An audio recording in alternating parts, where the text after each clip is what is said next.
Ice factory से edible का postmortem कर परिजनों को सौंप दिया है और जांच शुरू कर दी है। झालावाड़ से सी न्यूज़ संवाददाता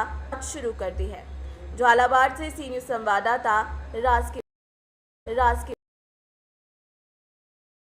बात किया और बताया कि 20 अप्रैल को एयरफोर्स गुरुद्वारे में बैसाखी पर विशेष दीवान होगा। जोधपुर से सी न्यूज़ संवाददाता अरविंद की रिपोर्ट। फिलहाल इस राजस्थान बुलेटिन में इतना ही। देश दुनिया की तमाम खबरों के लिए बने रहिए सी न्यूज़ भारत के साथ। हर खबर आपके साथ, आपके हाथ।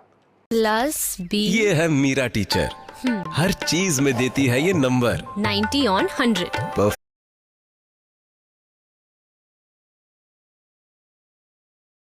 प्योरिटी में मेरा लीडर पतंजलि हनी 100 में 100।